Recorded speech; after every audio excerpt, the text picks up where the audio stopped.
What's up, y'all? It's your boy Jaron Ikner back again with another video for Starstruck TV. This time we're talking about Lil Wayne's new album called The Funeral, which just dropped today.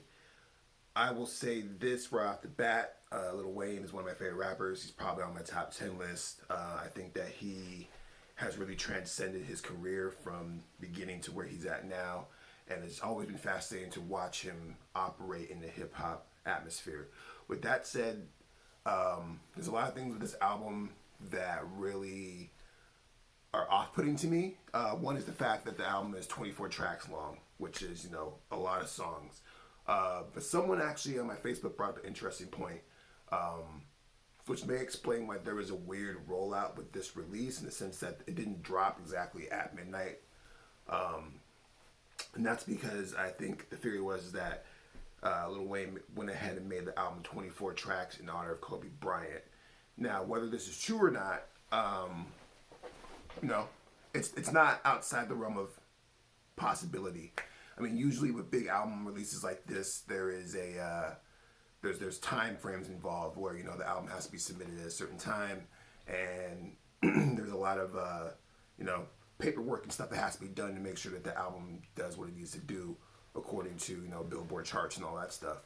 I do know it takes like 2 weeks to submit an album through Nielsen SoundScan, but this is also just for the typical artist. We're talking about Lil Wayne here. It's very possible that he maybe did add a couple songs to his album to pad it out to make it 24 tracks in honor of Kobe Bryant. With that said, I do think that there's way too many songs on this album. There's just too many. 24 songs is a lot to listen to. None of the songs are really bad. I will say that. There's nothing on this album that has me like, oh, this song is terrible, I don't want to listen to this. But a lot of the songs sound like he is bored, as if though he's kind of phoning in some of these songs.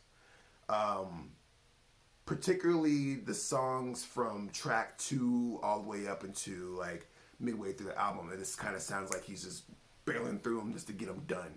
The track Mahogany, though, which is track 2 in the album, amazing beat, amazing production on that track.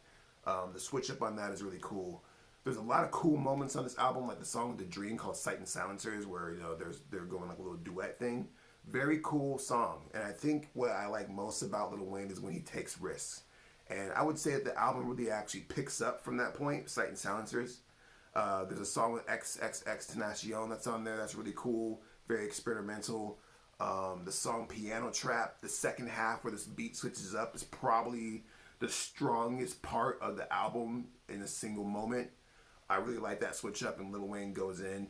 The funny track on there is Wayne's World, which in my opinion is like 10 years too late. How many times has Lil Wayne said the word Wayne's World on his track? 1 billion times, right? And so it's really funny that this is like the closing track on the Funeral album. Wayne's World, party time, excellent. I was laughing when I first heard it. I'm like, he finally did it. He went ahead and made a song called Wayne's World. And I thought it was funny. But I also feel like the song, just the concept of it was 10 years too late. But we finally got it. And I think that's actually the catchiest song on the album. I dig it.